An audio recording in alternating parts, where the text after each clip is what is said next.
So please give it up for Fletcher.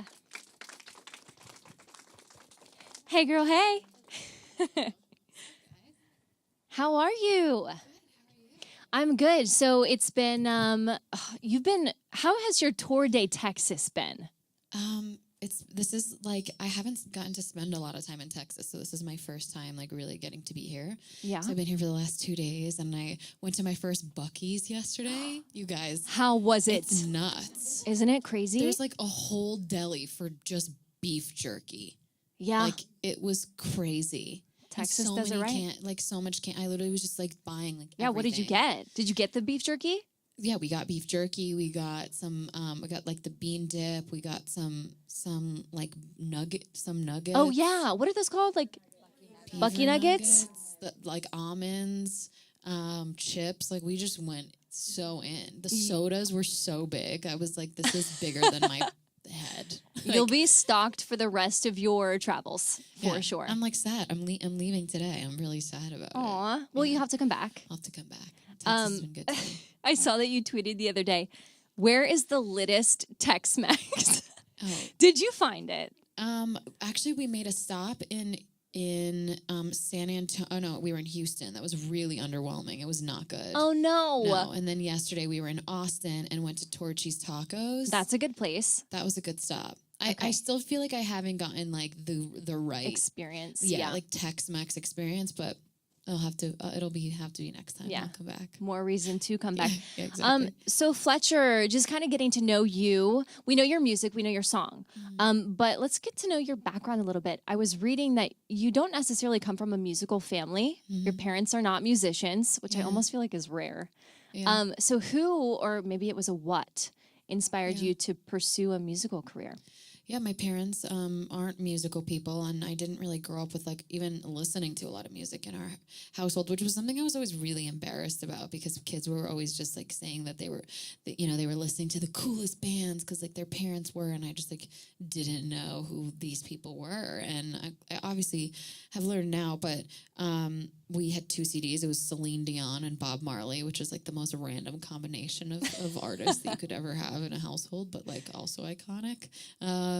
And my grandma was a singer growing up, and so she still sings in her elderly community plays. Oh my God, I love that. Day. Yeah, that's so awesome. She's a legend. Thanks for inspiring me, Grandma. Yeah, I know. I'm okay. You really do have an extensive resume.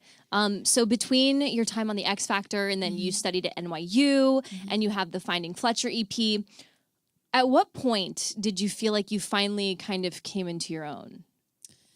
Oh, God, that's really hard to say. I feel like I've had a lot of different points in my life that have taught me something, and I think the X Factor was the first lesson because I was put into a pop country girl group on the show because I was told that I wasn't confident enough to be a solo artist.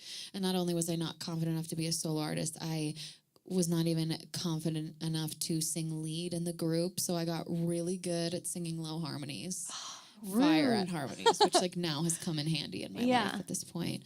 And then even when I got to college, I was looking at everybody around me, and it scared the hell out of me because I was like, oh my God, I don't think I have what it takes. And I was comparing myself to everybody that I was in school with. And, it wasn't until I went to Nashville and wrote that first EP that I felt that I would be able to do this. And it was just through writing about my honest experiences and what I was going through that I was just okay, maybe this is the reason why I will be able to do this. Because if I get to be me through this process and just do what's true to me and it works and that resonates, then that's when I feel like I've won. Yeah, that's awesome. Yeah. You're on Twitter, you're on Instagram. I am. Do you ever read people's comments or even on your YouTube videos ever? Yeah, I do. Try to stay away.